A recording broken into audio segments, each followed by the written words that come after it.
नमस्ते दोस्तों, स्वागत है आपका हिंदी नॉवल स्टोरी एक्सप्लेनर में, जहां हर कहानी एक नई दुनिया का दरवाज़ा खोलती है। यहां आपको सिस्टम, रोमांस और मैजिक जैसी अलग अलग तरह की कहानियां मिलेंगी जो आपको एक जादुई और रोमांचक सफ़र पर ले जाएंगी। तो आइए इस अद्भुत सफ़र में आगे बढ़ते हैं। अध्याय 312, ड्रैगन की मूंछ चिकन। श्रेया, क्या तुम इस चिकन को देखकर पता लगा सकती हो कि यह इतना स्वादिष्ट क्यों है? ठीक है, चिकन स्कैन कर रहा हूँ। कुछ सेकंड बाद उनके सामने टेक्स्ट बॉक्स का एक दृश्य प्रक्षेपण प्रकट हुआ, जिसमें प्रत्येक बॉक्स चिकन के एक अलग हिस्से से मेल खाता था। पोल्ट्री चिकन प्राकृतिक रूप से उत्पादित और संभवतः मालिक द्वारा व्यक्तिगत रूप से पाला गया। FEWebnovel.com ओवन में पकाया गया वनस्पति तेल का उपयोग करके 170 डिग्री सेल्सियस पर पकाया गया मसाले देशी मसालों के मिश्रण से फ्राइड चिकन जैसी ही बनावट तैयार की गई। हालांकि ऐसा लगता है कि खाना पकाने की प्रक्रिया में एक ऐसा घटक मिलाया गया है जो इस तरह के भोजन के लिए रेसिपी डेटाबेस में नहीं है। क्या आप पता लगा सकते हैं कि यह क्या है? इसमें जिस मसाले का प्रयोग किया जाता है उसे ड्रैगन्स विस्कस कहा जाता है, जिसका अपने नाम के बावजूद ड्रैकोनियन साम्राज्य के अर्धमानव निवासियों से कोई संबंध नहीं है। ध्रुव के सामने ड्रैगन्स विस्कस की एक दृश्य छवि प्रकट हुई, जिसमें उसे एक पतली हरी जड़ी बूटी दिखाई दी जो अजीब तरह से जड़ तक नीचे की ओर मुड़ी हुई थी और वापस ऊपर की ओर मुड़ी हुई थी, जिससे एक सज्जन व्यक्ति की मूंछों का भ्रम पैदा हो रहा था। ड्रैगन की मूंछें क्वींस क्षेत्र के वन क्षेत्र में पाई जाने वाली एक दुर्लभ जड़ी बूटी। इस विशेष प्रकार के पौधे ने मनुष्यों या जानवरों को इसे खाने से बचाने के लिए एक रक्षात्मक तंत्र विकसित करने के लिए अनुकूलित और उत्परिवर्तित किया है। उपभोग करने पर जड़ी बूटी एक विशेष रसायन छोड़ती है जो उपभोक्ता के अंदर पाए जाने वाले प्राकृतिक मैना के साथ प्रतिक्रिया करती है। कुछ जानवरों में इसके सेवन से एलर्जी की प्रतिक्रिया हो सकती है, लेकिन मनुष्यों में इसके सेवन से जीभ में हल्की, लगभग जलन जैसी अनुभूति होगी जो उनके अंदर के मैना को उत्तेजित करती है। जिस प्रकार मिर्च में परिवर्तन हुआ तथा ये सामान्य मनुष्यों के लिए तीखा स्वाद देने लगा, उसी प्रकार ड्रैगन विस्कर्स में भी परिवर्तन हुआ तथा ये जादुई रूप से उन्नत मनुष्यों के लिए तीखा स्वाद देने लगा, यदि आप इसे जादुई कैप्साइसिन कहें तो। ध्रुव जैसे अधिकांश विकसित और जादुई रूप से सक्षम मनुष्यों ने इस दुनिया में मिर्च का तीखापन बमुश्किल ही महसूस किया होगा, विशेष रूप से वे जो शारीरिक कला मंत्रों का अभ्यास करते हैं जो उनके शरीर की स्थायित्व को बढ़ाते हैं। यह नई खोज एक नई अनुभूति लेकर आए। उन्हें विश्वास ही नहीं हो रहा था कि चिकन का इतना स्वादिष्ट टुकड़ा एक ऐसे खस्ताहाल रेस्तरां में परोसा जा रहा था जहां शायद ही कोई ग्राहक आता था। उसने रसोई की ओर देखा, जहां एक मध्यम आयु वर्ग का रसोइया और उसका छोटा लड़का मिलकर कढ़ाई में मुर्गियां तल रहे थे। माफ करें, उसने उन्हें पुकारा। रसोइये ने ध्रुव की ओर देखा, अपना खाना खत्म किया और अपने एप्रन से हाथ पोंछते हुए उसके पास चला गया। कुछ बात है, क्या तुमने इसे खुद पकाया है? ध्रुव ने प्लेट में पहले से ही आधे खाए हुए चिकन की ओर इशारा किया। प्रीतम लगातार खाना चबा रहे थे। हाँ, यह पारिवारिक नुस्खा है, शेफ ने जवाब दिया। मेरे दादाजी ने मुझे ये सिखाया था। आप क्या उपयोग करते हैं? ड्रैगन की मूंछें। शेफ को आश्चर्य हुआ कि ध्रुव ने ये कैसे समझ लिया। हाँ, जादूगरों को चिकन में यही स्वाद मिलेगा। मैंने सुना है कि इसे खाना बहुत मज़ेदार होता है। इस बीच उसका बच्चा उसके पैरों के पीछे छिप गया और ध्रुव की ओर देखने लगा, जो उससे कुछ ही साल बड़ा लग रहा था, फिर भी काफी परिपक्व दिख रहा था। ध्रुव ने शेफ की सच्चे दिल से प्रशंसा करते हुए कहा, आपका चिकन बहुत समय बाद खाया गया सबसे अच्छा भोजन है, इसमें कोई अतिशयोक्ति नहीं है। धन्यवाद, इससे मेरे छोटे लड़के को स्कूल जाने लायक पैसे मिल जाते हैं, उन्होंने अपने बेटे के बालों में हाथ फेरते हुए कहा। ध्रुव को यह बहुत शर्मनाक लगा कि इतने स्वादिष्ट भोजन को अंगोरा शहर में पर्याप्त ध्यान नहीं मिल रहा था, लेकिन फिर उसे एहसास हुआ कि ये दुनिया उस दौर में है जहां जानकारी दुर्लभ है और प्रचार करना मुश्किल है। ऐसी कोई ऑनलाइन समीक्षा साइट नहीं थी जो इस अनदेखे रेस्तरां के बारे में अच्छी खबर फैला सके। केवल मुंह से ही बात होती थी और बस। ध्रुव रीबॉर्न उत्पादों के बारे में लोगों को बताने में इसलिए सक्षम था क्योंकि उसके पास खर्च करने के लिए बहुत सारा पैसा था। वह अखबार, शहर के नारे लगाने वाले और बाकी सब काम किराए पर ले सकता था, लेकिन इस जगह के पास कमरे में टूटी हुई कुर्सियों को बदलने के लिए भी पर्याप्त धन नहीं था। यद्यपि भोजन अच्छा था, लेकिन यदि किसी को इसके बारे में पता नहीं चला तो अंत में कोई फर्क नहीं पड़ा। मैं अपना परिचय देना भूल गया। मैं ध्रुव हूँ, उसने अपना हाथ शेफ की ओर बढ़ाया। टोनी, शेफ ने जवाब दिया। और यह मेरा बच्चा है, रैमी। ध्रुव ने टोनी से हाथ मिलाया। मैं तुम्हें एक डील ऑफर करना चाहता हूँ, उसने कहा। कैसा सौदा? ऐसा जो आपकी जिंदगी बदल सकता है। मैं देख रहा हूं कि आपके रेस्तरां में दुनिया के सबसे बड़े रेस्तरां में से एक बनने की क्षमता है, जो हर रोज हजारों लोगों को सेवा प्रदान करेगा। ध्रुव के शब्दों से रैमी की आंखें चमक उठी, उसकी कल्पनाएं उड़ान भरने लगीं। फिर भी उसके पिता इतनी आसानी से प्रभावित नहीं हुए। क्या तुम मजाक कर रहे हो? टोनी ने आत्महीनता भरे लहजे में कहा। क्या तुम नहीं देखते कि यहाँ कोई ग्राहक नहीं है? जब तक तुम्हारे पास लोगों को इस जगह को देखने के लिए मजबूर करने के लिए पैसे नहीं होंगे, तब तक तुम हमारी मदद नहीं कर पाओगे। ये वह समय था जब रिबोनियन इंजीनियर्स ने टोनी की ओर देखा। शेफ, क्या आप नहीं पहचानते कि आप किससे बात कर रहे हैं? ये हमारे बॉस ध्रुव हैं। वे रिबॉर्न के मालिक हैं। टोनी ने ध्रुव को अब अलग नज़र से देखा। हालांकि वह ज्यादा बाहर नहीं निकलता था और अपना ज्यादातर समय रसोई में ही बिताता था, फिर भी उसने रिबॉर्न कंपनी के बारे में सुना था। अंगोरा शहर में लगभग हर कोई उनके नाम और उनकी उपलब्धियों के बारे में जानता था। पहले तो उसे लगा कि ध्रुव बड़ी बड़ी बातें कर रहा है, लेकिन अब जब उसे पता चल गया कि वह अपनी बात को साबित कर सकता है, तो टोनी ने ध्रुव के प्रस्ताव पर और भी गंभीरता से विचार किया। तुम्हारी जैसी बड़ी कंपनी को मेरे छोटे से रेस्तरां से क्या लेना देना? इसमें तुम्हें कोई फायदा नहीं है। ध्रुव ने असहमति जताई। मैं यहाँ दान नहीं कर रहा हूँ, उसने कहा। मुझे सच में विश्वास है कि आपका रेस्तरां दुनिया के सबसे बड़े खाद्य व्यवसायों में से एक बन सकता है, कम से कम मेरी मदद से। यदि आप रिबॉर्न की सहायक कंपनी बन जाते हैं, तो हम आपके छोटे से रेस्तरां को शहर के केंद्र में एक बड़े रेस्तरां में विस्तारित करने में आपकी मदद कर सकते हैं। सच तो यह है कि ध्रुव को टोनी को यह आकर्षक सौदा देने की जरूरत नहीं थी। आखिरकार श्रेया खुद ही चिकन रेसिपी को फिर से बना सकता था। जब उसे इसका स्वाद मिल गया, वह इसे खुद बेच सकता था और रिबॉर्न के बगल में एक और बड़ी सहायक कंपनी बना सकता था। लेकिन ये गलत व्यावसायिक व्यवहार था। वह ऐसा नहीं बनना चाहता था। क्या ये संभव भी है? टोनी ने खुद से ही बुदबुदाया। बचपन में ही उसने ऐसे बड़े बड़े सपने छोड़ दिए थे और अब ध्रुव भी उससे वही वादा कर रहा था। बिल्कुल, एक बार जब आप मेरी कंपनी के अधीन हो जाएंगे, तो मैं आपको अपने व्यवसाय को आगे बढ़ाने के लिए आवश्यक सभी संसाधन दे सकता हूं। ध्रुव ने देखा कि टोनी की आंखों में चमक आने लगी है, लेकिन फिर उसने खुद को नियंत्रित किया। मैं एक बड़ी रेस्तरां कंपनी नहीं बनना चाहता, उसने कहा। मैं बस इतना पैसा कमाना चाहता हूं कि मैं और मेरा बच्चा अपनी मर्जी से जी सकें। पिता और पुत्र ने एक दूसरे को गले लगा लिया। अगर आप यही चाहते हैं तो ठीक है, हम आपकी कंपनी का नियंत्रण अपने हाथ में ले लेंगे और आपको आय का एक हिस्सा देंगे। और केवल इतना ही नहीं, बल्कि अगर आपका बच्चा रिबॉर्न में शामिल होना चाहता है, तो वह इस सहायक कंपनी के मालिक के रूप में अपना सही स्थान ले सकता है। अध्याय 313। एक और सहायक कंपनी। ध्रुव ने जब रिबॉर्नियन को मिलने वाले सभी लाभों की सूची बताई तो पिता और पुत्र की जोड़ी की आंखें खुली की खुली रह गईं। रिबॉर्न के राष्ट्र में गारंटीकृत आवास, गारंटीकृत नौकरियां और मुफ्त टैलेंट अवेकनिंग कुछ ऐसी चीजें थीं जिनके कारण ये सब वास्तविकता के बजाय एक सपना जैसा लग रहा था। यह आखिरी हिस्सा टोनी के लिए अपने पूरे कारोबार को ध्रुव को बेचने के लिए तैयार होने के लिए पहले से ही पर्याप्त था। आखिरकार वह रेस्टोरेंट को सफल न होने के बावजूद भी चालू रखने का एकमात्र कारण यही था कि वह अपने बेटे को जागने का मौका देना चाहता था। लेकिन अब ध्रुव उसे बोनस के रूप में देने को तैयार था। टोनी शायद बेहोश हो जाता अगर उसे पता चलता कि ध्रुव अपने बेटे को देने के लिए कौशल को अनुकूलित कर सकता है। हाँ, हम प्रीतम बनना चाहेंगे। टोनी को जब रिबॉर्नियन लाभों के बारे में पता चला तो उसने तुरंत अपना रुख बदल लिया।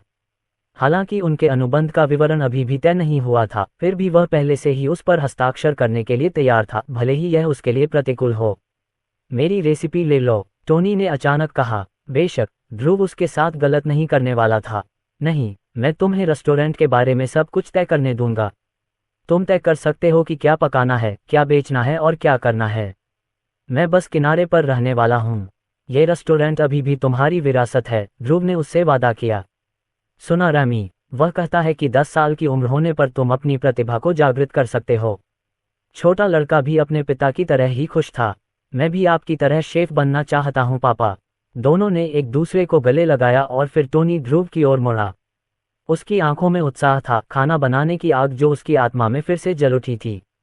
आखिरकार एक असफल रेस्तरां में सालों की मेहनत का नतीजा आखिरकार सामने आ ही गया। मुझे क्या करना चाहिए? अगर जरूरत पड़े तो मैं एक दिन में लगभग 10 पूरे मुर्गे पका सकता हूँ। ध्रुव मुस्कुराया। मैं चाहता हूँ कि तुम शतक बनाओ। टोनी का चेहरा जम गया। 100। हाँ, ध्रुव ने सिर हिलाया। और हम अंगोरा शहर के बाहर कहीं बीच में एक नया रेस्टोरेंट बनाएंगे, लेकिन रिबॉर्न ट्रक स्टॉप के ठीक बगल में। उसके शब्द ऐसे लग रहे थे जैसे टोनी के कंधे पर लगातार हजारों टन धातु का बोझ रखा जा रहा हो। 100 मुर्गियां पकाना शुरू से ही लगभग असंभव था। लेकिन अब ध्रुव चाहता था कि वह सभ्यता के बाहर भी मुर्गियां बेचे। इससे उसे संदेह होने लगा कि ध्रुव चाहता था कि रेस तरह सफल हो या दिवालिया हो जाए। टोनी के मन में यह विचार था कि यदि अभी उसके पास कुछ ग्राहक हैं तो राजधानी शहर से बाहर जाने पर उसके पास और भी कम ग्राहक होंगे। हम वहां ग्राहक कैसे लाएंगे? उनकी बातचीत सुन रहे इंजीनियरों में से एक ने कहा, अनुमान है कि इस विशेष सड़क पर 6,000 लोग यात्रा करते हैं और क्वींस क्षेत्र में गोल्डन रोड पर कुल मिलाकर लगभग 19,000 लोग यात्रा करते हैं। सचमुच? टोनी ने अचानक कहा। सैटायर इंजीनियर भले ही बोलते समय चिकन चबा रहा हो, लेकिन उसकी बातें सच ही थीं। श्रेया ने भी इसकी पुष्टि की। ध्रुव ने कहा, हाँ, और अनुमान है कि पूर्व की ओर हमारा विस्तार पूरा हो जाने पर यह इससे भी अधिक बढ़ेगा। टोनी इस संख्या से अभिभूत था, लेकिन वह अभी भी पूरी योजना के बारे में संशय में था। लेकिन मुर्गियों का क्या? मेरे पास इतने पशु नहीं हैं कि मैं एक दिन में इतने सारे भोजन पका सकूं। ध्रुव ने कहा, मुर्गियों की चिंता मत करो। रिबॉर्न के अंतर्गत मेरी एक और सहायक कंपनी है जो खेती और पशुधन में माहिर है। क्या आपने कभी भोला इंक के बारे में सुना है? अब ये नाम टोनी को जाना पहचाना लगा। भोला इंक? मुझे पता है कि अंगोरा शहर के ज्यादातर हाई एंड रेस तरह अपनी फसलें यहीं से लेते हैं। जब वे रिबॉर्न की सहायक कंपनी बन गए तो ध्रुव भोला के अधीन सभी संपत्तियों और क्षेत्रों को देखने में सक्षम हो गया। ग्राफ्टेड क्लस्टर के हरे भरे जंगलों में क्षेत्र में मौजूद सभी खेतों और पशुधन का लगभग 40% एक ही कंपनी के स्वामित्व में था, भोला इंक। मुर्गियां उन जानवरों में से एक थीं जो वहां बहुतायत में थीं। बेशक ये जीवन भर के लिए पर्याप्त नहीं है, लेकिन रेस्तरां शुरू करने के लिए यह पर्याप्त है। श्रेया, मुझे याद दिलाए कि रिबॉनियन किसान ग्राफ्टेड क्लस्टर में हमारे खेतों को देखने आए और देखें कि क्या वे उपज में सुधार कर सकते हैं। समझ गया, इसे नोट कर रहा हूँ। ध्रुव ने पूछा, मुझे लगता है कि एकमात्र समस्या जो हमारे सामने होगी वह है ड्रैगन विस्कर्स। आप इन जड़ी बूटियों का स्रोत कहाँ से लाते हैं? मैं इसे सुबह सुबह गीले बाजारों से खरीदता हूँ। इसे बेचने वाले ज्यादा व्यापारी नहीं हैं। कुछ दिन तो ऐसे भी होते हैं जब कोई इसे बेचता ही नहीं है। ध्रुव ने अपने होंठ सिकोड़े। तुम्हें क्या लगता है ये व्यापारी इसे कहाँ से लाते होंगे? हालांकि ड्रैगन विस्कर्स क्वींस क्षेत्र में हर जगह उगते हैं, लेकिन यह व्यापक रूप से स्वीकार किया गया है कि उन्हें खेती करने का कोई व्यवहार्य तरीका नहीं है। आपको उन्हें जंगल में खोजना होगा, यही कारण है कि यह इतना महंगा है। ध्रुव ने जिस रेस्टोरेंट की योजना बनाई थी उसके लिए यह वास्तव में एक समस्या थी, कम से कम लंबे समय के लिए। लेकिन अल्पावधि में इस समस्या को हल करना आसान था, बस तब तक पैसे लगाते रहें जब तक कि सब कुछ ठीक न हो जाए। मैं अपने लोगों से बाजार में उपलब्ध हर ड्रैगन विस्कर को खरीदने के लिए कहूँगा। अगर यह पर्याप्त नहीं है तो मैं एडवेंचरिंग गिल्ड्स में एक मिशन जारी करूँगा। मुझे यकीन है कि वे इसके लिए पर्याप्त इनाम दिए जाने पर इस मौके को लपक लेंगे। ध्रुव ने श्रेया के साथ सब कुछ हिसाब करना शुरू किया और अंत में लगभग इतना अनुमान लगाया। ध्रुव ने ऊंची आवाज में कहा, 10 लाख स्वर्ण मुद्राओं से काम चल जाएगा। उसकी सहजता और इस समस्या को हल करने के लिए लगभग 10 लाख सोना खर्च करने की इच्छा ने टोनी जैसे सामान्य इंसान की आंखें खोल दीं। वह इतनी बड़ी संख्या के बारे में सोच भी नहीं सकता था, फिर भी ध्रुव अपना सिर हिला रहा था जैसे कि यह एक स्वीकार्य संख्या हो। बेशक, अगर पैसे से सब कुछ हल हो सकता है तो ध्रुव को कोई समस्या नहीं होगी। वह चाहता था कि वह बस पैसे जलाकर अपनी मौजूदा दुविधाओं को हल कर सके। किसी भी तरह से आपको किसी भी चीज़ के बारे में चिंता करने की ज़रूरत नहीं है। आपको बस इसे पकाना है और हमारे ग्राहकों को परोसना है। टोनी बोल भी नहीं पाया और उसने सिर हिलाकर ध्रुव से सवाल पूछना छोड़ दिया।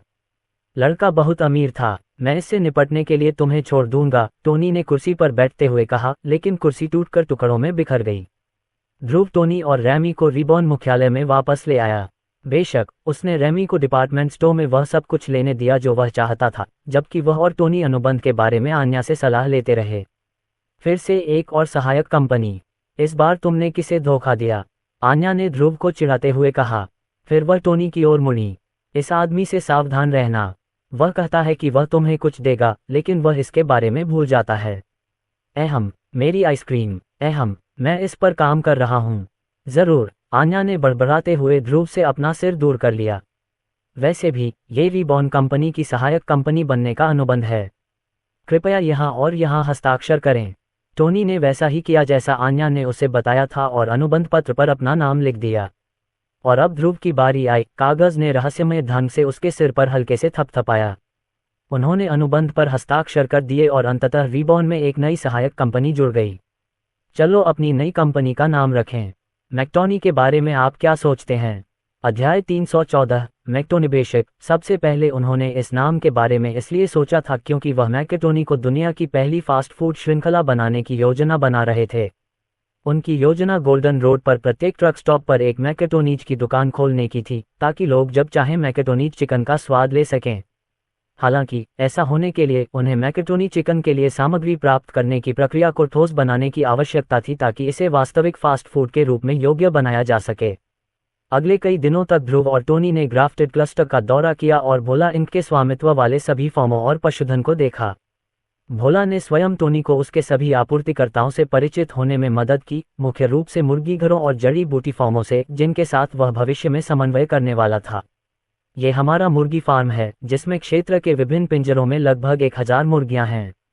उसने खुले मैदान में बने बड़े खलिहानों की ओर इशारा किया, जो अंदर की मुर्गियों की बक्का कौ और कुकू से शोर मचा रहे थे। वे अंदर गए और देखा कि स्वस्थ मुर्गियां घास के हरे मैदान में टहल रही थीं और नीचे से निकलने वाले किसी भी कीड़े की तलाश में जमीन पर चोंच मार रही थीं।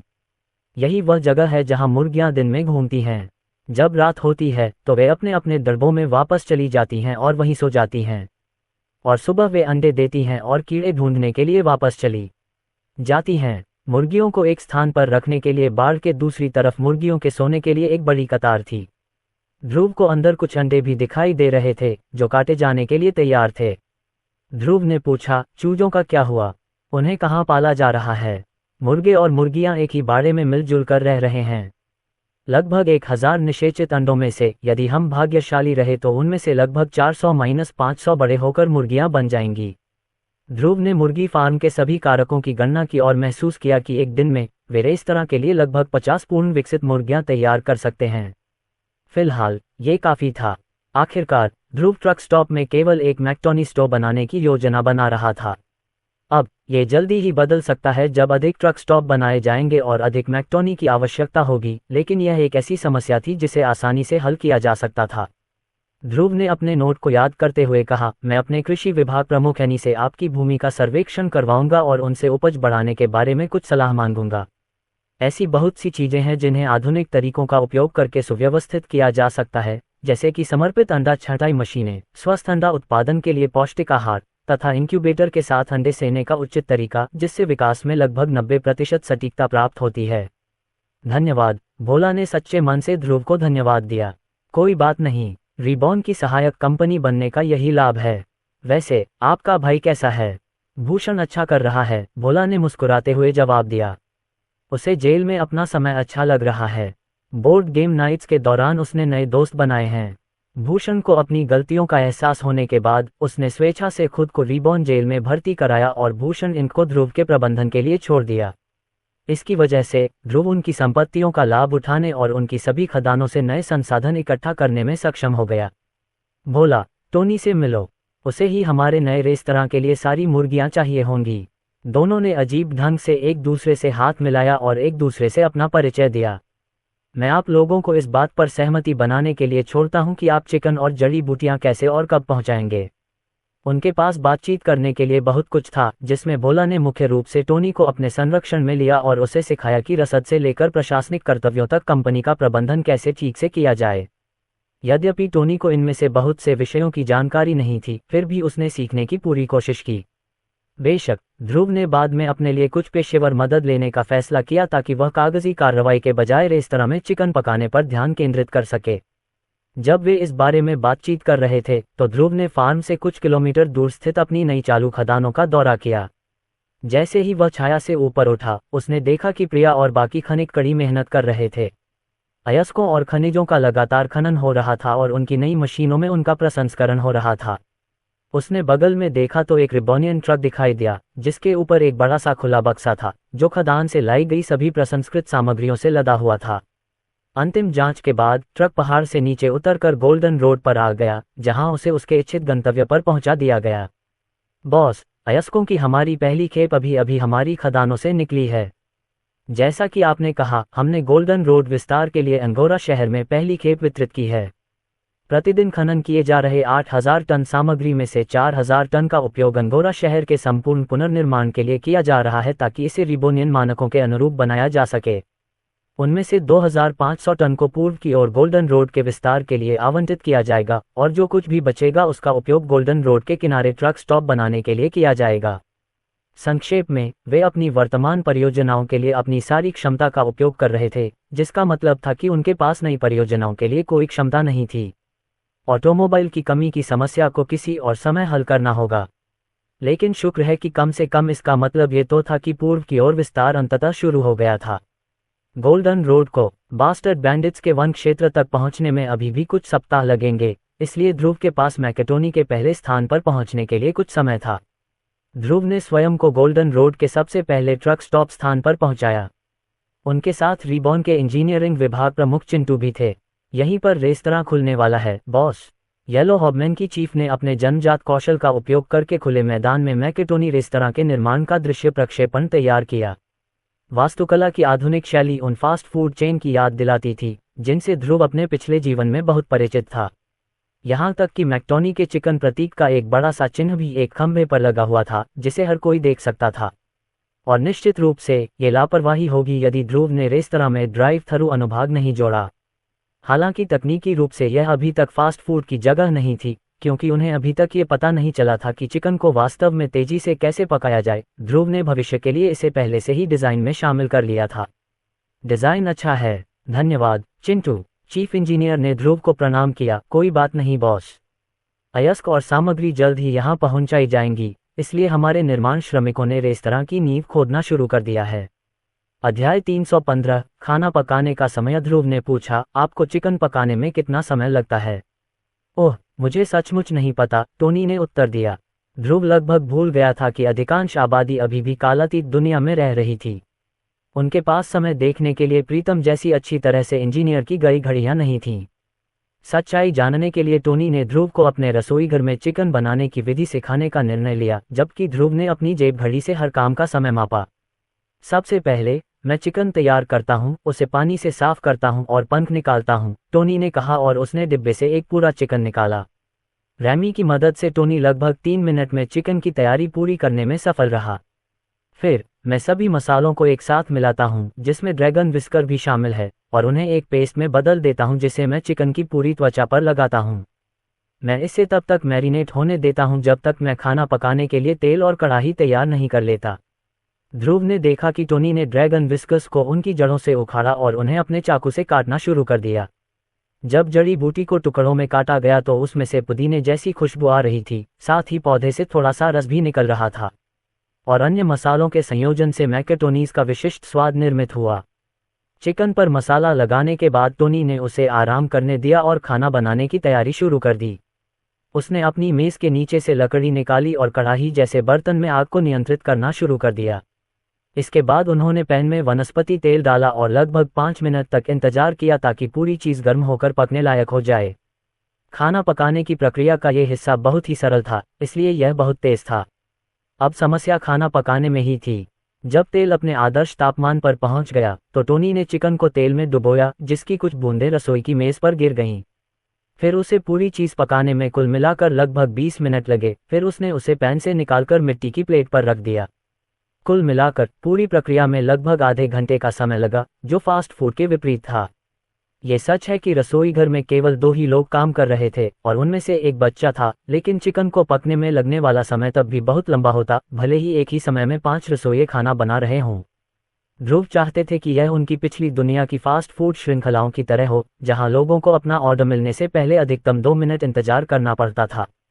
श्रेया, क्या आप ऐसी खाना पकाने की प्रणाली बना सकती हैं जो पूरी प्रक्रिया को सरल बना दे? समझ गया, ध्रुव। और कुछ सेकंड के बाद उसके दिमाग में एक नया दृश्य उभरा।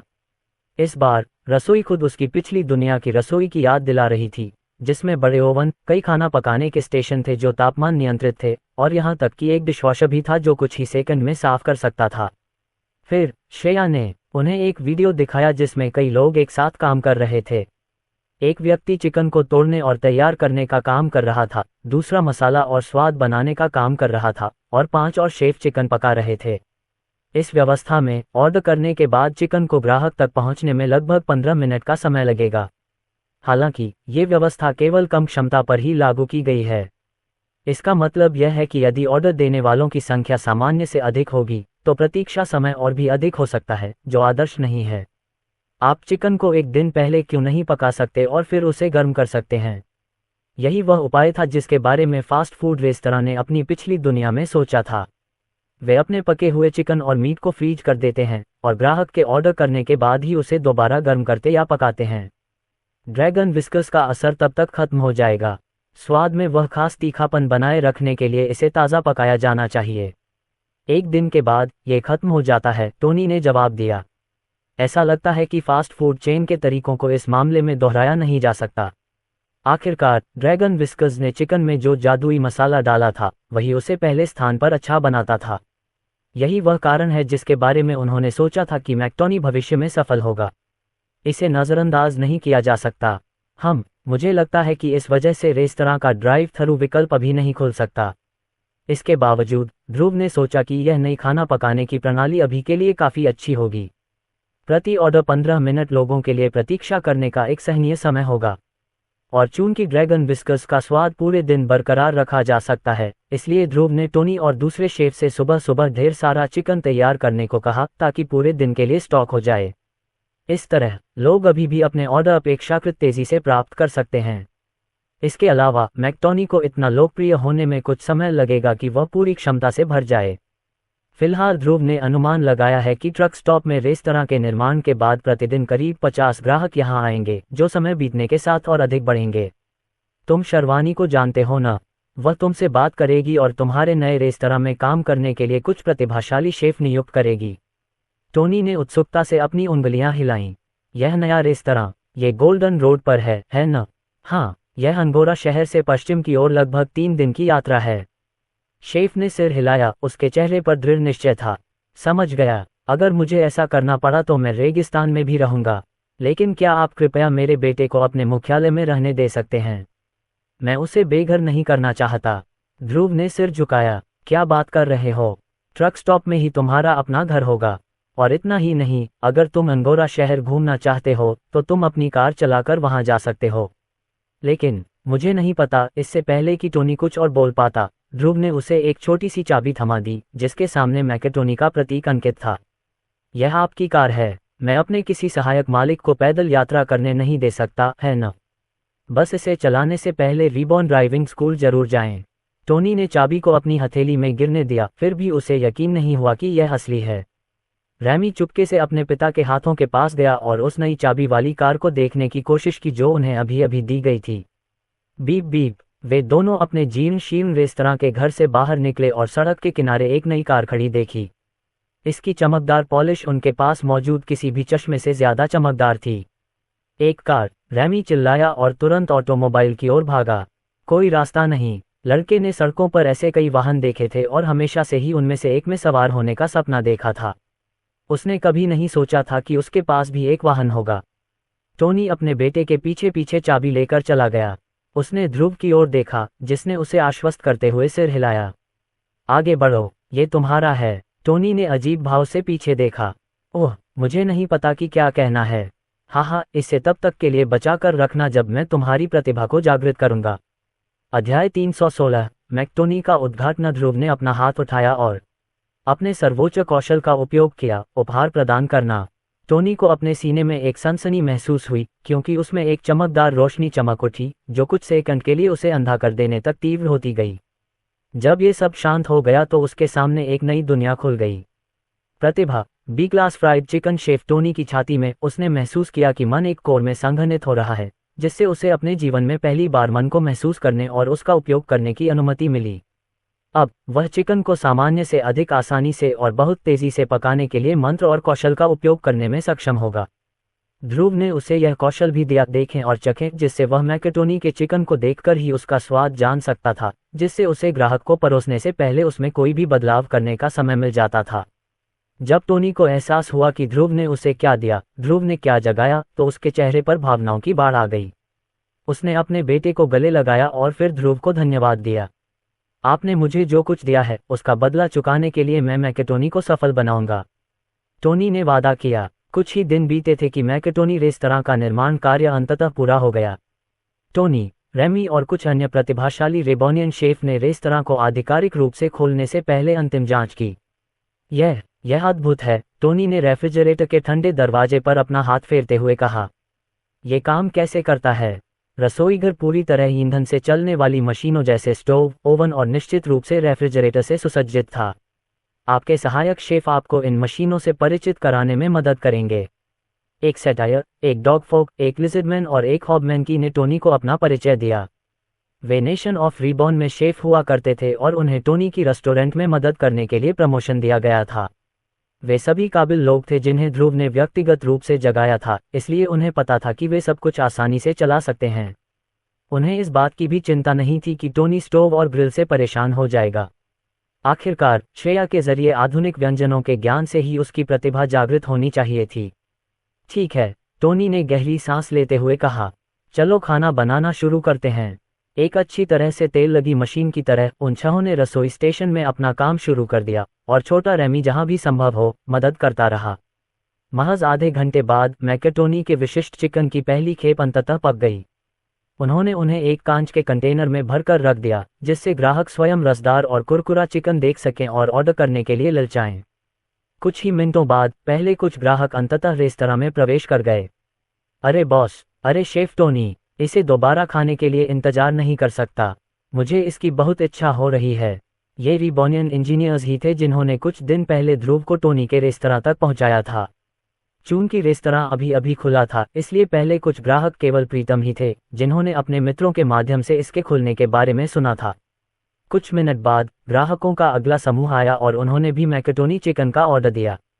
और खुलने के कुछ घंटों बाद ही पहला गैर रिबॉनियन ग्राहक अंततः आ पहुंचा। ये कौन सी जगह है? ओह, इसकी खुशबू बहुत अच्छी है। यह क्या है? लगभग 20 मध्यम आयु वर्ग के पुरुष और महिलाएं रेस्तरां में दाखिल हुए, जिससे सीटें लगभग भर गईं। वे ऐसे लोगों का समूह थे जो छुट्टियों के दौरान गोल्डन रोड के इलाकों में यात्रा करने के लिए रिबॉन बसों का इस्तेमाल करते थे, और संयोग से उनकी बस को इस ट्रक स्टॉप पर ईंधन भरना पड़ा। जब वे इंतजार कर रहे थे तो उनकी नज़र इस नवनिर्मित रेस्तरां पर पड़ी, इसलिए उन्होंने मौका लेते हुए अंदर जाने का फैसला किया। और जैसे ही उन्होंने काउंटर पर कुरकुरे चिकन देखे, उन्होंने तुरंत अपने लिए भी एक ऑर्डर करना चाहा। मुझे एक शेफ की कोशिश करने दो। वास्तव में इसे 2 बनाओ, नहीं 3। कुछ मिनट इंतजार करने के बाद उन्हें मैकेटोनी का विशेष चिकन परोसा गया। लोगों को इस नए और विदेशी भोजन के प्रति अपनी पसंद बताने के लिए बस एक निवाला, वह कुरकुरापन ही काफ़ी था। मुझे एक और दे दो। टोनी की आंखें खुशी से चमक उठीं। ये पहली बार था जब उसके चिकन को खरीदने वाले बहुत सारे ग्राहक आए थे। ध्रुव के लिए सफलता की चाहत और अच्छा भोजन परोसने की भावना के संयोजन ने टोनी को और अधिक उत्साहित कर दिया जब उसने खाना पकाने वाले पैन पर चिकन डाला। ऑर्डर अभी आ रहे हैं, उसने चिल्लाकर कहा। ध्रुव ने मैकटोनी चिकन का सफल उद्घाटन देखा। हालांकि आज बहुत ज्यादा लोग इसे देखने नहीं आए, लेकिन ये सिर्फ समय की बात है कि लोग इस पर ध्यान देंगे। जिन लोगों ने इसे खरीदा, उन्होंने वादा किया कि यदि उन्हें मौका मिला तो वे और अधिक खरीदने के लिए पुनः आएंगे। फिलहाल ध्रुव ने टोनी और रसोइयों को हर रोज चिकन पकाते रहने का निर्देश दिया है। बेशक, चूंकि उनके सभी उपकरण ईंधन से चलने वाले जनरेटर से जुड़े थे, इसलिए उन्हें इसे चालू रखने के लिए हर रोज इसमें गैस डालनी पड़ती थी। यह विशेष रूप से महत्वपूर्ण था कि वे न भूलें, क्योंकि रेफ्रिजरेटर में बहुत सारे जमे हुए चिकन थे। शुक्र है कि वे गैस स्टेशन के ठीक बगल में स्थित थे, इसलिए उनका ईंधन जल्दी खत्म नहीं होगा। अब यह अभी के लिए एक अस्थायी समाधान था, क्योंकि इन मशीनों को चलाने के लिए गैस का उपयोग करना काफी बेकार था। ध्रुव को बस क्वींस क्षेत्र में बिजली लानी थी ताकि उन्हें ग्रिड से जोड़ा जा सके। इस बारे में बात करते हुए अंगोरा शहर के जीर्णोद्धार का काम भी अच्छी तरह चल रहा था। पूर्व की ओर गोल्डन रोड का निर्माण और शहर के जीर्णोद्धार का काम एक ही समय पर चल रहा था, जो काफी कुशल था लेकिन बहुत महंगा प्रयास था। उन्हें निर्माण कार्य में लगे श्रमिकों के लिए आम जनता से बहुत सी बाहरी मदद लेनी पड़ी। उन सभी को मानक शुल्क से अधिक भुगतान करना पड़ा, जो शुक्र है कि रिबॉन जैसी कंपनी के लिए कोई समस्या नहीं थी। पैसा एक ऐसी चीज थी जिसकी उन्हें कमी नहीं थी। ध्रुव की आकर्षक फीस की वजह से बहुत से लोगों ने निर्माण कार्य के लिए अपना नाम दर्ज कराया। यहाँ तक कि जो लोग आमतौर पर इस तरह का काम नहीं करते, वे भी अच्छे वेतन के कारण स्वेच्छा से आगे आए। एक साहसी व्यक्ति ने कहा, मुझे बस इन कंक्रीट ब्लॉकों को उठाना है और उन्हें क्रम में रखना है। यह आसान है। इससे उसे जो सोने के सिक्के मिलेंगे वे जंगल में राक्षसों का शिकार करने के खतरनाक मिशन के बराबर होंगे, जिसमें कोई जोखिम नहीं होगा। अंगोरा के लिए पहली परियोजना प्रत्येक घर के लिए सीवर और प्लम्बिंग सिस्टम का निर्माण था। और चूंकि अंगोरा शहर का प्रबंधन एक व्यक्ति ड्यूक द्वारा किया जाता था, इसलिए इस निर्माण के लिए अनुमति प्राप्त करना केवल उसी पर निर्भर था। हाँ कृपया, ड्यूक ने उत्तर दिया जब ध्रुव ने नेशन ऑफ रिबॉर्न में बेसबॉल स्टेडियम में उनसे मुलाकात की। मैं अपने महल में शॉवर या शौचालय के बिना नहीं रह सकता। और बेसबॉल मैदान से नजर हटाए बिना ही ड्यूक सूर्यवंशी ने ध्रुव द्वारा दिए गए अनुबंध पर हस्ताक्षर कर दिए। तुम्हें पता है, कोई बात नहीं। ध्रुव ड्यूक को इस तरह की चीजों के प्रति बहुत लापरवाह होने के लिए डांटना चाहता था, लेकिन उसे याद आया कि उसके शांत रवैये ने काम को बहुत आसान बना दिया था। बस इसी तरह निर्माण कार्य शुरू हो गया। वह चाहते थे कि परियोजना जल्द से जल्द पूरी हो जाए ताकि ड्यूक अपनी लंबी छुट्टी से घर वापस आ सके और ध्रुव आराम से रह सके। मुझे लगता है कि अब ये देखने का समय आ गया है कि क्या मैं उस धातुमय महिला को पुनः बुला सकता हूँ। अध्याय 317 प्रेत को बुलाने की कोशिश। सबसे पहले वह रिबॉर्न में बहुत सारे व्यवसाय से निपटने में काफी व्यस्त हो गया, संसाधनों की कमी और मैकेटोनी की मौजूदा परियोजना के साथ। जब चीजें ठीक हो गईं और उसने उन कार्यों को पूरा कर लिया, तभी उसके पास बैठकर फिर से प्रयास करने के लिए पर्याप्त समय था। दूसरी बात, ध्रुव ये सुनिश्चित करना चाहता था कि वह ये काम किसी की भी नजरों से दूर करे। अगर वह फिर से धातु वाली महिला को बुलाता है तो वह नहीं चाहता कि नया आयरन एम्वेदेहिन धर्म और भी ज्यादा पागल हो जाए जितना कि वे अभी हैं। चाहे वह चाहे या नहीं, वह समूह क्वींस क्षेत्र के दक्षिणी सिरे पर तेजी से फैल रहा था। गोल्डन रोड के कई क्षेत्रों से जुड़े होने का शायद यही एकमात्र नुकसान था। इस तरह की चीजें सामान्य से कहीं ज्यादा तेजी से फैल रही थीं। किसी भी तरह शर्वानी और प्रीतम के बाकी सदस्यों को एक दिन के लिए रिबॉर्न की समस्याओं से निपटने देने के बाद ध्रुव ने खुद को ग्राफ्टेड क्लस्टर में एक एकांत वन क्षेत्र में पाया। 100 किलोमीटर के दायरे में उसके आसपास कोई नहीं था। उसने अपने आसपास की जगहों को स्कैन करके ये सुनिश्चित किया कि उसे कहीं भी लाइट मैना का कोई निशान नहीं मिला। और अतिरिक्त सावधानी के तौर पर उसने श्रेया से कहा कि अगर कोई अनजाने में उसके परीक्षण क्षेत्र के करीब कदम रखे तो उसे सचेत कर दे। ये गोपनीयता सिर्फ सुरक्षा कारणों से ही नहीं थी, बल्कि दूसरे लोगों की सुरक्षा के लिए भी थी। उसे नहीं पता था कि उस धातु की महिला को बुलाने से शक्ति का अप्रत्याशित विस्फोट होगा। उसे इस बात की भी गारंटी नहीं थी कि अगर ऐसा हुआ तो वह खुद बच पाएगा, और इस जंगल में ठोकर खाने वाले एक बदकिस्मत आदमी को बचाना तो दूर की बात थी। आखिरकार ये स्पष्ट था कि उस धातु की महिला से पैदा होने वाली शक्ति मन से नहीं बनी थी। ये कुछ पूरी तरह से अलग चीज थी, जिसका मतलब था कि यह ऐसी चीज थी जिसे उसकी सर्वोच्च प्रतिभा भी नियंत्रित नहीं कर सकती थी। उसके हृदय में गॉडफोर्ज के उस छोटे से टुकड़े के बारे में इतनी अधिक अज्ञात बातें थीं कि वह इसके प्रति लापरवाह नहीं हो सकता था। श्रेया, क्या तुम तैयार हो? मैं हमेशा तैयार हूँ। ध्रुव, उसका आत्मविश्वासी और थोड़ा विनम्र निजी सहायक, उसे थोड़ा सहज महसूस कराता था। कम से कम उसे पता था कि अगर उसके साथ कुछ बुरा हुआ तो श्रेया उसकी रक्षा करेगी। यहाँ कुछ नहीं है, ध्रुव ने खुद से कहा। उसने अपना हाथ उठाया, अपनी नुकीली उंगली और अंगूठे को छोड़कर अपनी उंगलियों को एक गेंद की तरह मोड़ लिया, अपने पिछले जीवन की आधुनिक पिस्तौल की नकल करते हुए। ध्रुव द्वारा निर्मित जादुई सिद्धांत के अनुसार उसके पेट के सभी 8 कोर उसकी नसों में मन को पंप करने लगे। जैसे ही शक्ति उसके हाथों में इकट्ठी हुई, उसकी नुकीली उंगली की नोक पर रोशनी की एक चमक दिखाई दी। उसके शरीर के इस एक छोटे से हिस्से में समाहित शक्ति एक टिक टिक करते टाइम बम की तरह थी जो फटने ही वाला था। उसे बस इसे चालू करना था और यह बेजोड़ शक्ति के साथ एक लेज़र में बदल जाएगा। लेकिन उसने इंतजार किया, उसने अभी तक ट्रिगर नहीं खींचा। तभी उसने अपने शरीर में परिवर्तन महसूस किया। उसके हृदय वाल्व के चारों ओर गॉडफोर्ज पदार्थ का छोटा सा टुकड़ा एक अजीब और रहस्यमय शक्ति का उत्सर्जन करने लगा। अब उसे जो अनुभूति हो रही थी वह उस अनुभूति से बहुत मिलती जुलती थी जो उसने पहले महसूस की थी। अब जब वह युद्ध की उस क्षणिक गर्मी से बाहर आ चुका था, तो वह अंततः इस नई अनुभूति को एक शांत लेंस के माध्यम से देख सकता था। ये शक्ति निश्चित रूप से गॉडफोर्ज के टुकड़े से आ रही थी, जिसकी धात्विक चमक उसी समय स्पंदित हो रही थी जब उसके शरीर में अजीब शक्ति हिल रही थी। हालांकि अजीब बात यह थी कि ध्रुव को दोनों के बीच कोई संबंध नहीं दिख रहा था। उस टुकड़े से उसके शरीर तक कोई ऊर्जा का प्रवाह नहीं हो रहा था। यह उस प्रकाश बल्ब के समान था जिससे प्लग में न लगे होने पर भी बिजली मिल गई।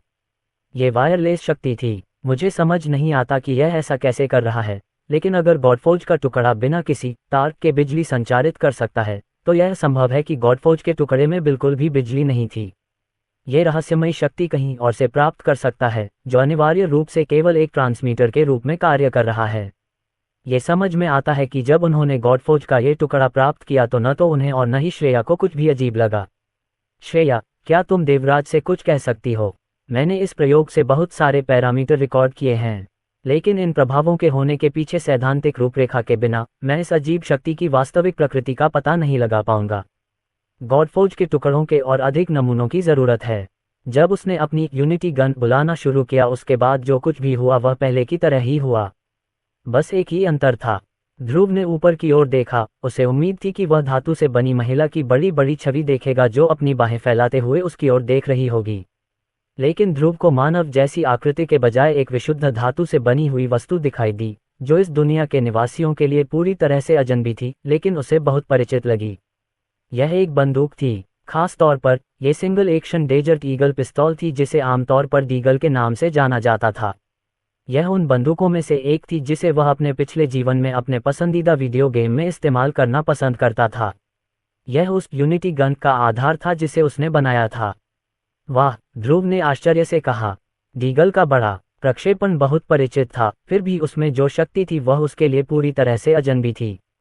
लेकिन जिस चीज ने ध्रुव को सबसे अधिक आश्चर्यचकित किया वह था वह धातु का हाथ जो प्रक्षेपण में बंदूक को पकड़ रहा था। यह साइबरनेटिक रूप से उन्नत मुट्ठी की तरह लग रहा था जो पूरी तरह से किसी प्रकार की धातु की चमक से ढका हुआ था, ठीक उसी तरह जैसे कि आयरन एम्वेदेहिन जो उस समय दिखाई दिया था। इसके पोल लाल रंग के थे और ऐसा लग रहा था कि इसके हाथ के पीछे खाली अटैचमेंट हैं। उसे नहीं लगा कि यह मुट्ठी आयरन एम्वेदेहिन की है। यह मुट्ठी उसके हाथ से कहीं ज्यादा भारी लग रही थी। हालांकि वह इस बात को लेकर पूरी तरह आश्वस्त नहीं था, क्योंकि जब तक हाथ का ठोस उभार यांत्रिक रूप से संयोजित कलाई तक पहुंचा वह धीरे धीरे लुप्त होने लगा। ऐसा लगता है कि बंदूक उसी प्रेरणा से पैदा हुई है जिससे मैंने यूनिटी गन बनाई थी। लेकिन हाथ का क्या? दुर्भाग्य से श्रेया भी उतनी ही अनभिज्ञ थी जितनी वह थी।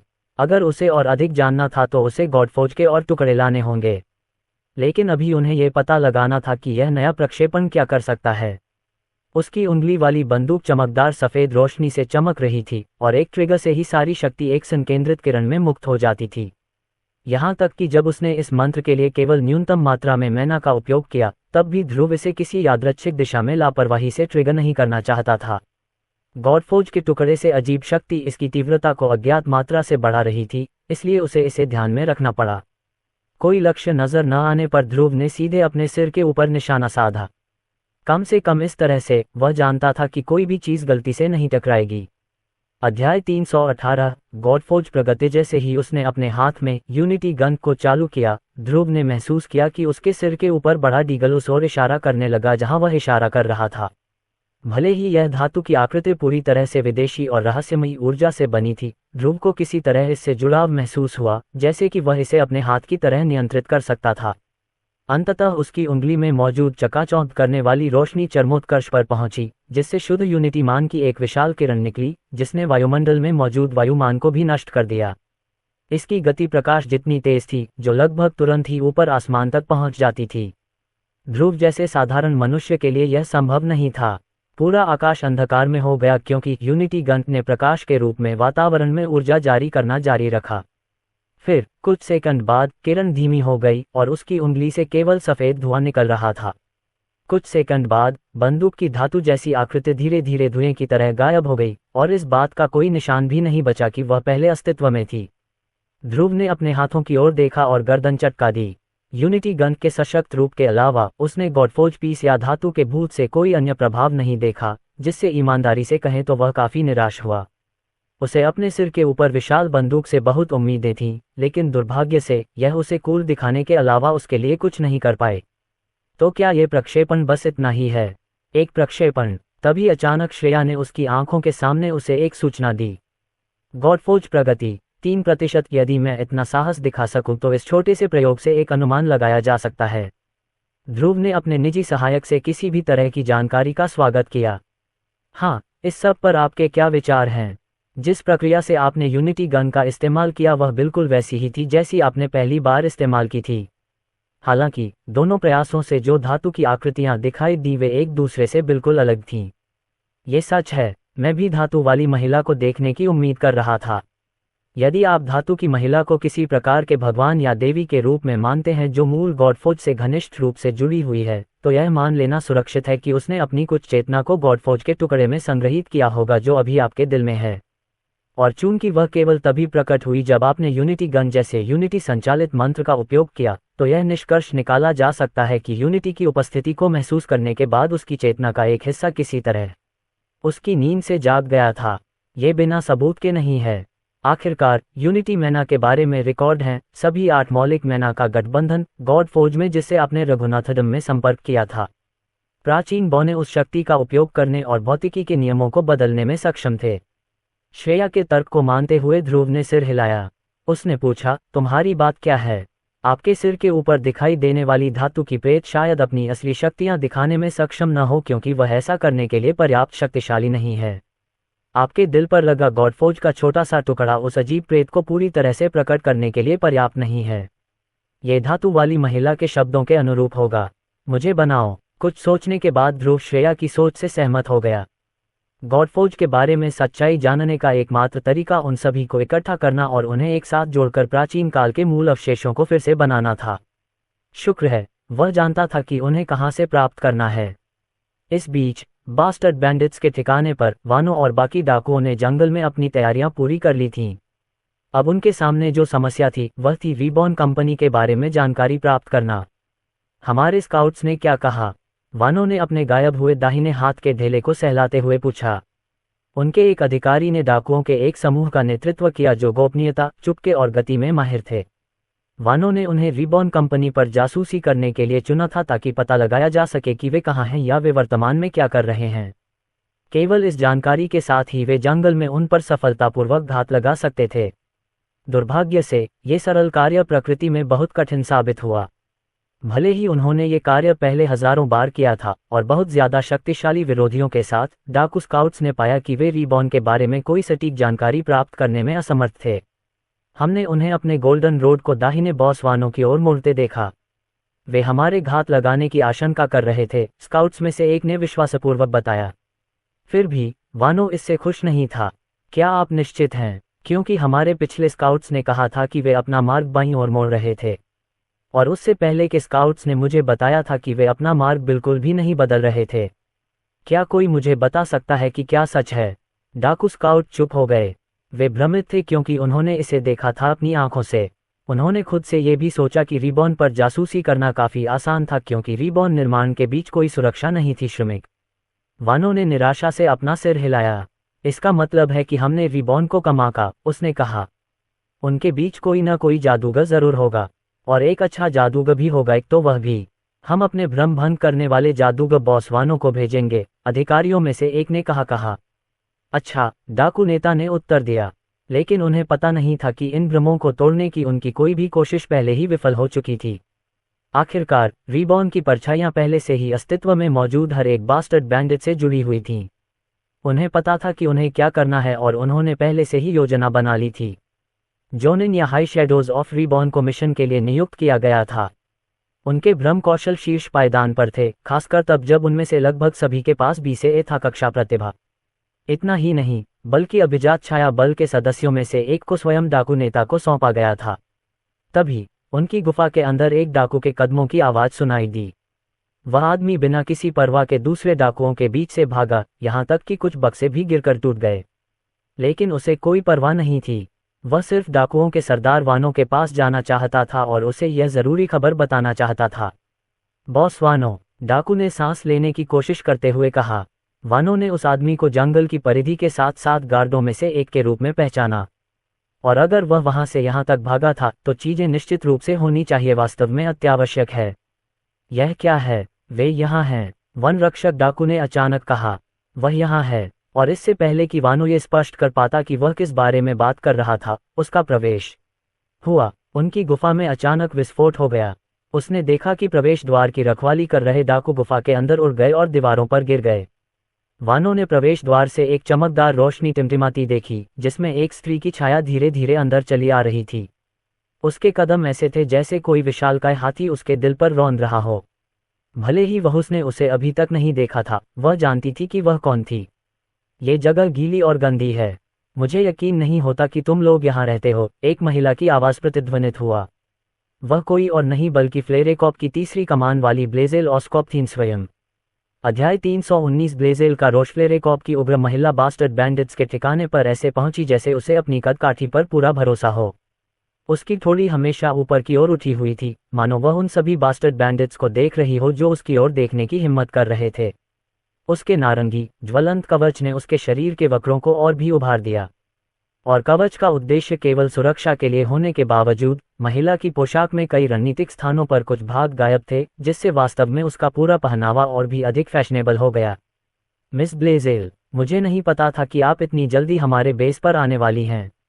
बिना किसी चेतावनी के वानो ने पूछा, घुसपैठ पर स्पष्ट रूप से क्रोधित लेकिन अपनी अवमानना छिपाते हुए।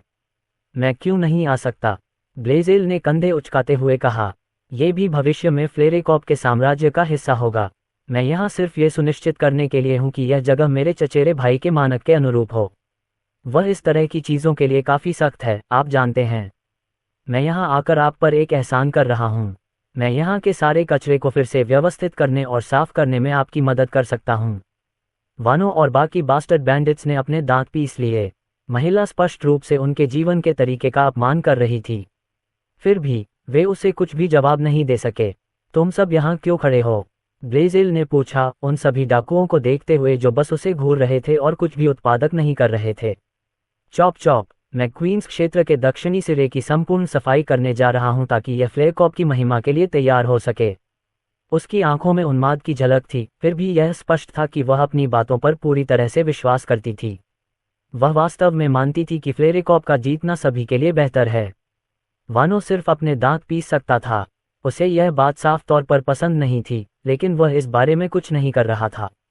वह इसमें शामिल था, लेकिन जाहिर है इसका मतलब यह नहीं था कि सभी बास्टर्ड बैंडिट्स फ्लेरेकॉप के अधीन होने के पक्ष में थे।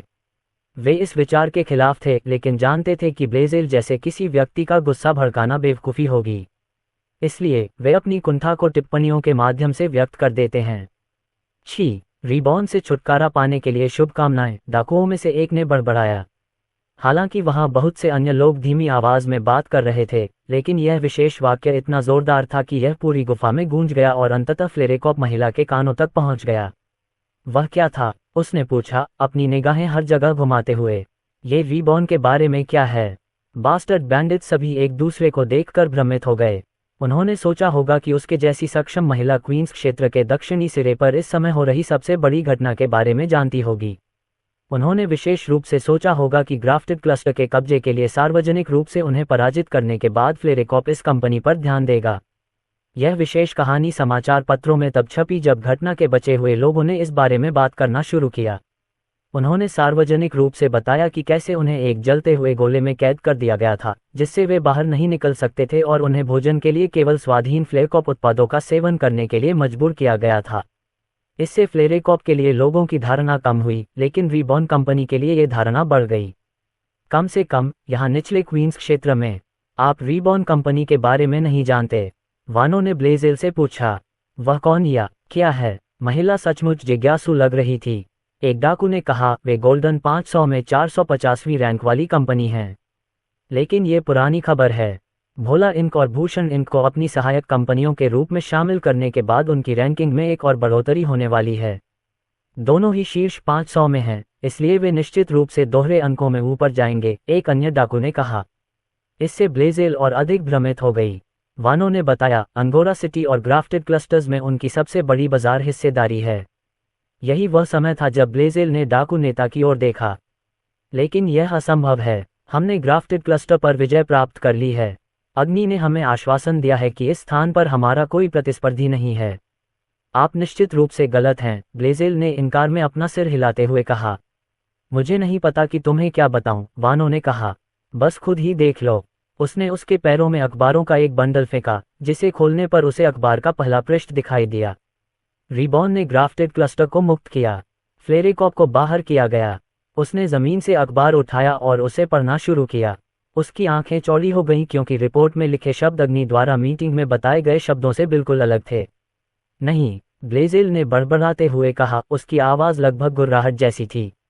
वह इससे इनकार करना चाहती थी, लेकिन सबूत उसकी आंखों के सामने थे। अग्नि ने उन्हें धोखा दिया। कमीने, वह चिल्लाए। अखबार को पकड़ते ही उसके हाथ कांपने लगे और उसकी त्वचा नारंगी रंग की हो गई। उसके हाथों से आग की लपटें निकलने लगीं, जिससे एक सेकंड में ही अखबार राख में बदल गया।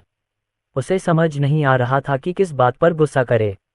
सबसे पहले तो उसे यकीन ही नहीं हो रहा था कि अग्नि जैसा प्रतिष्ठित अधिकारी उसके सामने सीधे झूठ बोलने की हिम्मत कर सकता है।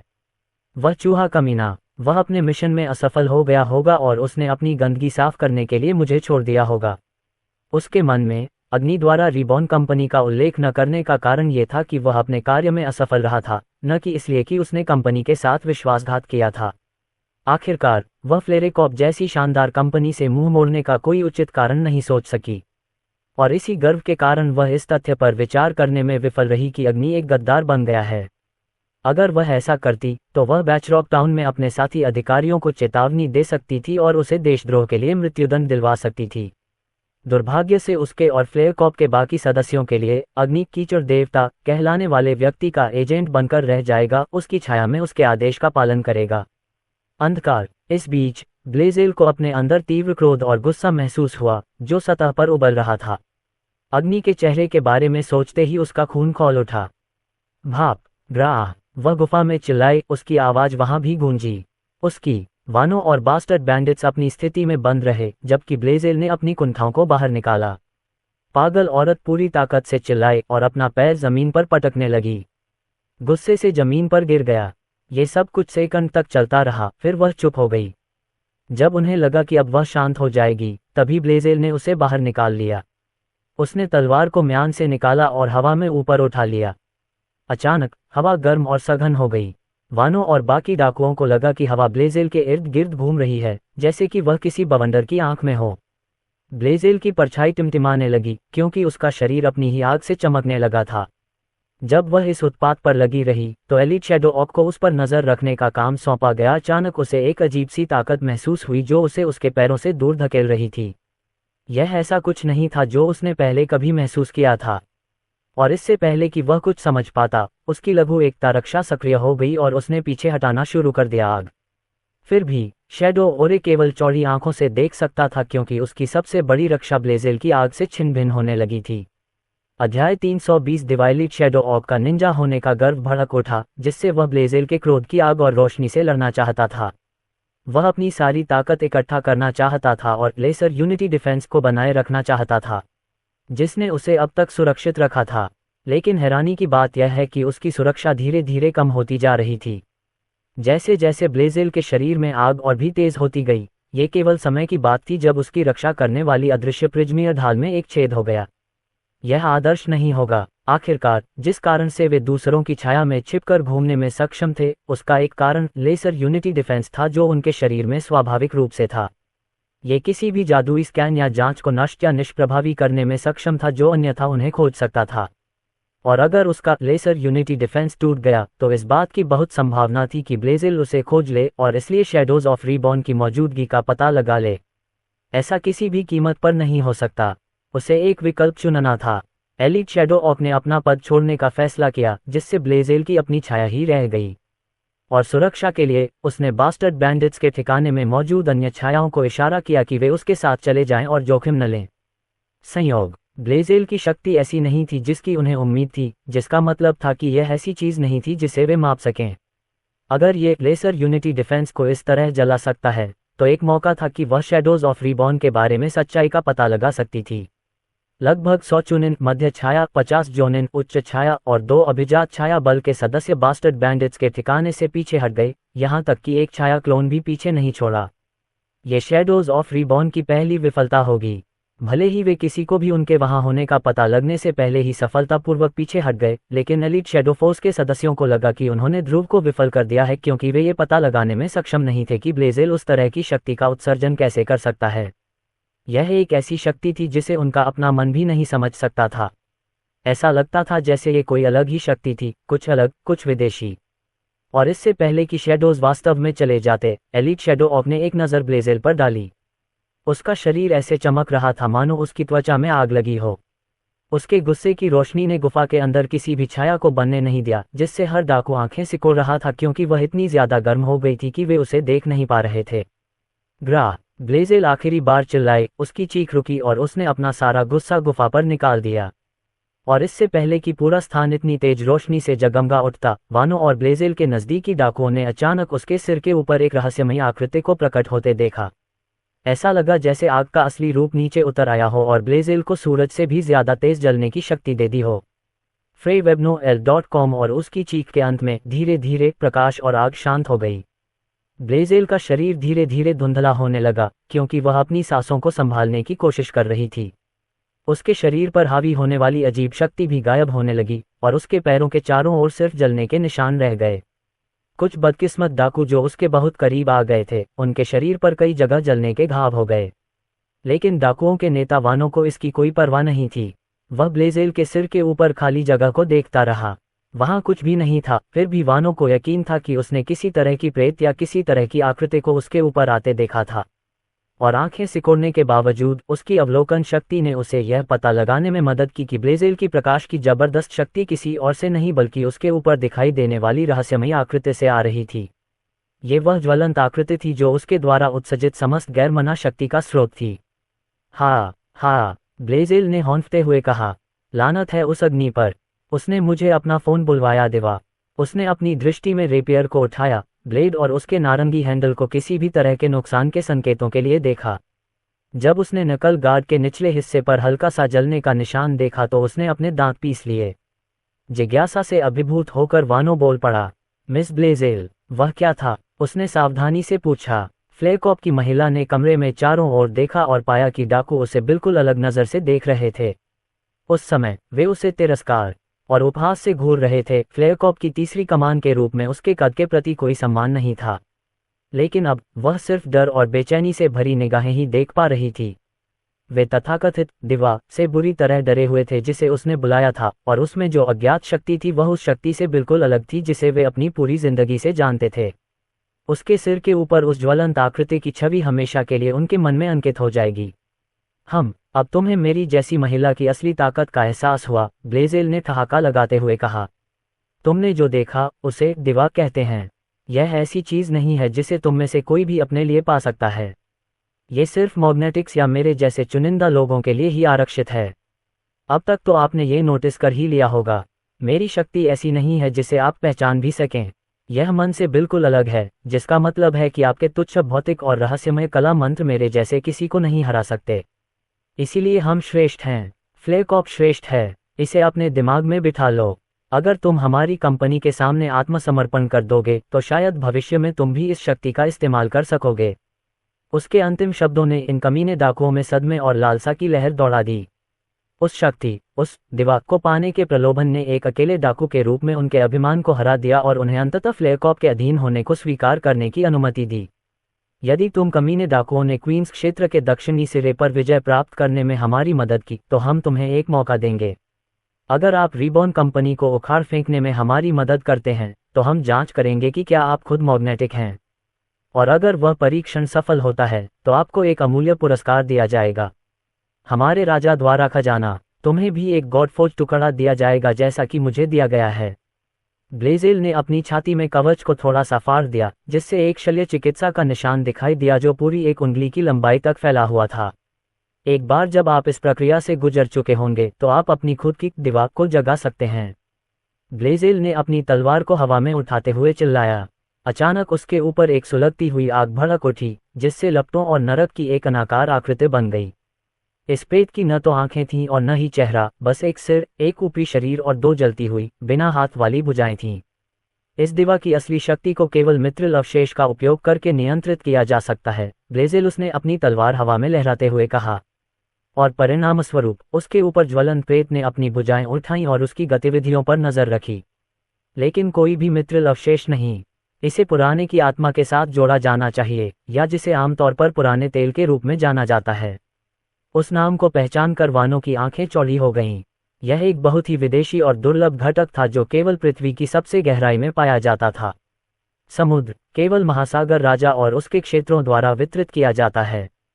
इस वजह से पुराने तेल की कीमत इतनी ज्यादा हो गई कि केवल अरबपतियों को ही इसे खरीदना पड़ता था वहन करने में सक्षम। क्या यही कारण था कि फ्लेकॉप ने यूरोप के दक्षिणी छोर पर विजय प्राप्त करना चाहा था? क्वींस क्षेत्र। अध्याय 321।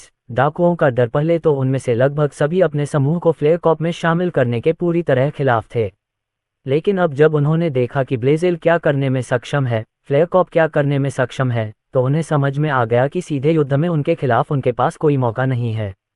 वह सिर्फ तीसरे नंबर की थी, जिसका मतलब था कि उसके ऊपर 2 और शक्तिशाली लोग थे। फिर भी डाकुओं को पता था कि उसके ऊपर खड़ी अग्नि की अजीबोगरीब छाया उन सभी को खत्म करने के लिए पर्याप्त थी। इसने शक्ति और मन के बारे में उनकी सारी जानकारी खत्म कर दी। ये जादू रहित दुनिया में असली जादू देखने के बराबर था, और जो बात उन्हें समझ में नहीं आती उससे वे डरते हैं। ब्लेज़ेल बास्टर्ड बैंडिट्स पर नियंत्रण करने और उसे अपनी सेना के रूप में उपयोग करने में सक्षम थी। सच तो यह है कि वह यहाँ केवल प्रदेशों को संगठित करने तथा फ्लेयर कॉर्प के आगमन के लिए उन्हें तैयार करने आई थी, लेकिन किसी को नहीं पता था कि अग्नि अपने मिशन में असफल हो गया है। अब उसे उसकी गंदगी साफ करनी थी। शुरुआत रिबॉर्न नामक व्यक्ति से। वह जंगल में उनके आने का इंतजार नहीं कर सकती। उसे उन पर तब हमला करना था जब वे तैयार नहीं थे। मुझे रिबॉर्न के बारे में सब कुछ बताओ, उसने मांग की। डाकू स्काउट्स ने उसे रिबॉर्न के बारे में वह सब कुछ बताया जो जनता जानती थी। अंगोरा सिटी और ग्राफ्टेड क्लस्टर में उनका विस्तार, उनके अजीब अभिनव उत्पाद और सबसे बढ़कर उनका golden road project. Golden road project, Blazel ने कहा। क्या ये संयोग है या वह इस दौड़ का हिस्सा है? उसने खुद से पूछा। इससे कोई फर्क नहीं पड़ता। वैसे भी फ्लेयर कॉर्प के सामने ये सब लड़खड़ा जाएगा। अगर उन्होंने पहले ही अपना गोल्डन रोड प्रोजेक्ट शुरू कर दिया है तो हम इसकी प्रतिष्ठा को नष्ट कर देंगे। जब तक मेरा चचेरा भाई आएगा तब तक इस दक्षिणी सिरे को रिबॉर्न की सभी चीज़ों से साफ कर दिया जाना चाहिए। फ्रीवेबेन सिग्मा वेल सीएम आधा बल पे एक ही मात्रा ज पे एक ही मात्रा ल ने डाकुओं को आदेश दिया, जिन्होंने तुरंत उसकी बात मान ली। डाकुओं का नेता वानो किनारे पर खड़ा होकर देख सकता था कि कैसे बास्टर्ड डाकुओं को फ्लेयर कॉर्प के कब्जे में ले लिया गया। गोल्डन रोड का उपयोग करने वाले सभी यात्रियों को परेशान करो, इससे उनमें रिबॉर्न के प्रति अविश्वास पैदा हो जाएगा। बास्टर्ड बैंडिट्स के इतिहास के सभी वर्षों में वे हमेशा जंगल और परियों की सुरक्षा में रहे थे। यही कारण था कि उनसे छुटकारा पाना मुश्किल था। लेकिन अब ब्लेज़ेल अपने क्षेत्रीय लाभ का लाभ उठा रहा था और रिबॉर्न पर उनके ही मैदान में हमला कर रहा था। वह रिबॉर्न को जानता था। एक शांतिपूर्ण व्यापारी कंपनी के रूप में काम करने के बावजूद उनकी प्रभावशाली मारक क्षमता के बारे में बहुत सारी अफवाहें थीं। उदाहरण के लिए मित्रिल आर्टिफैक्ट्स। उनके पास बहुत कुछ था और जब उनके क्षेत्रों पर हमला हुआ तो वे चुपचाप खड़े नहीं रहे। उदाहरण के लिए उसे पता था कि स्लीज़ी अकेले ही चला गया था और उसने रिबॉर्न पर हमला करने की कोशिश की और वह पृथ्वी के चेहरे से गायब हो गया। चीजें ऐसी ही खत्म हो सकती हैं। ध्रुव ने खुद को मैकेटोनी के ठीक सामने गोल्डन रोड पर ट्रक स्टॉप पर पहुंचाया। जब ये पहली बार खुला था तो रेस्तरां में एक दिन में 50 से ज्यादा लोग नहीं आते थे। टोनी और रैमी के लिए इतने सारे ग्राहक पहले से ही अंगोरा शहर की झुग्गियों के पास उनके छोटे से रेस्तरां में आने वाले ग्राहकों से कहीं ज्यादा थे। वे पहले से ही काफी संतुष्ट थे यदि ये दिन प्रतिदिन जारी रहे। लेकिन इसके खुलने के एक हफ्ते बाद ही उनके ग्राहकों की संख्या बढ़कर लगभग 100 हो गई। तथ्य यह है कि मैकटोनी का स्टोर बिल्कुल बीच में स्थित था, जिससे यह और भी प्रभावशाली हो गया क्योंकि यहाँ पैदल चलने वालों की संख्या कम थी। ध्रुव का आगमन व्यस्त समय में हुआ, सूरज ढलने के ठीक बाद। यात्री और व्यापारी इस ट्रक स्टॉप का इस्तेमाल शिविर लगाने और रात में सोने के लिए करते थे। और जब उन्होंने एक रेस्तरां खुला देखा तो उन्होंने सोने से पहले वहां खाना खाने का फैसला किया। इसलिए 50 सीटों की क्षमता वाले रेस्तरां में लगभग सीटें भर गई थीं, बस कुछ ही सीटें खाली बची थीं।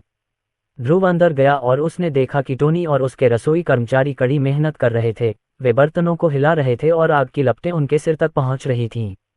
यहाँ तक कि जब उन्होंने काम को और अधिक कुशल बनाने के लिए समान रूप से पकाएं और स्वचालित रूप से हिलाएं जैसे मंत्रों का इस्तेमाल किया, तब भी ऐसा लग रहा था कि यह अभी भी पर्याप्त नहीं था। माफ कीजिए, मैं मैकटोनीज ऑर्डर करना चाहता हूँ।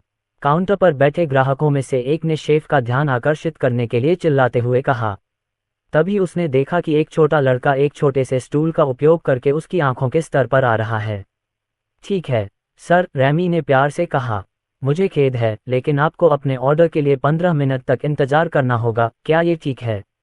वह आदमी शिकायत करना चाहता था, लेकिन उसने देखा कि शेफ ऑर्डर पूरा करने के लिए कितनी मेहनत कर रहे थे। वह छोटे बच्चे को लेक्चर देने वाला व्यक्ति नहीं बनना चाहता था, इसलिए उसने बस सिर हिलाया और दूसरे ग्राहकों की तरह इंतजार करने लगा। उसने खुद को इस बात से सांत्वना दी कि मैकटोनी का चिकन इंतजार करने लायक था। आज बहुत सारे ग्राहक हैं, है ना? ध्रुव काउंटर के पास पहुंचा। टोनी और रेबोनियन शेफ ने तनावपूर्ण मुस्कान के साथ उसका स्वागत किया। ध्रुव, तुम इससे बुरे समय पर नहीं आ सकते थे, टोनी ने एक साथ 2 पैन चिकन को अपने हाथों में थामते हुए कहा। मुझे यकीन नहीं हो रहा है, लेकिन ये पहली बार है कि रेस्तरां पूरी तरह से भरा हुआ है। मुझे पता है कि मुझे खुश होना चाहिए, लेकिन ये तनावपूर्ण है। हाहा। अपनी शिकायतों के बावजूद टोनी को अपने काम में खुशी दिखी। पहली बार उसने देखा कि लोगों को उसका चिकन कितना पसंद है। सामग्री के साथ कोई समस्या है? ध्रुव ने टोनी की सहायता कर रहे रेबोनियन शेफ से पूछा। अभी नहीं बॉस, हमारे फ्रीजर में अभी भी बहुत सारी मुर्गियां हैं और कल भोला के चिकन फार्म से और भी मुर्गियां आने वाली हैं। हालांकि हमें उम्मीद नहीं थी कि ग्राहक इतने बढ़ जाएंगे। ड्रैगन विस्कस का हमारा स्टॉक कम हो रहा है। ध्रुव ने टोनी और अन्य शेफ को किंग्स और क्वींस क्षेत्र के सभी व्यापारियों के साथ समन्वय स्थापित करने को कहा ताकि उनके स्टोर में ड्रैगन विस्कस उपलब्ध हो सके। जब स्टोर शुरू हुआ था तो स्टॉक काफ़ी अच्छा था, लेकिन अब जब उनका रेस्तरां पहली बार पूरी क्षमता से भर गया है तो ऐसा लग रहा था कि मांग को पूरा करने के लिए उन्हें इससे कहीं ज़्यादा की ज़रूरत होगी। शेफ ने ध्रुव को कुछ कागजात दिए जिसमें मैकटोनी के तेज़ी से बढ़ते ग्राहक आधार का ग्राफ था। उनके अनुमान के अनुसार ये पहली रात नहीं होगी जब उन्हें दोपहर के व्यस्त समय में इतने ज़्यादा ग्राहक मिलेंगे। मैं शर्वानी से कहूँगा कि वह क्वींस क्षेत्र के कुछ एडवेंचरर गिल्ड से संपर्क करे और ड्रैगन्स विस्कस के लिए औपचारिक रूप से एक मिशन जारी करे। उन्होंने जो अत्यधिक शुल्क लगाया था उससे ड्रैगन्स विस्कस का उनका स्टॉक कम से कम कुछ महीनों के लिए तो उपलब्ध हो ही जाएगा। तभी रेस्तरां का दरवाजा खुला और ग्राहकों का एक समूह अंदर दाखिल हुआ। उनके चेहरों पर उत्साह साफ झलक रहा था। कोई भी बता सकता था कि वे मैकटोनी के दोबारा आने वाले ग्राहक हैं। हालांकि उनके चेहरों की मुस्कान जल्द ही निराशा में बदल गई जब उन्हें पता चला कि रेस्तरां लोगों से भरा हुआ है और उनके लिए कोई सीट नहीं बची है। ओह यार, लगता है हमें किसी और दिन वापस आना पड़ेगा। ध्रुव ने ये सुना और रैमी की ओर मुड़ा। क्या वे हमेशा ऐसे ही जाते हैं? उनके पास बैठने के लिए कोई जगह नहीं है, मासूमियत से जवाब दिया। तभी ध्रुव को फास्ट फूड रेस्तरां का एक महत्वपूर्ण पहलू याद आया, टेक आउट। लेकिन ठीक उसी क्षण ध्रुव ने अपने पैरों के बीच से एक छाया निकलती देखी।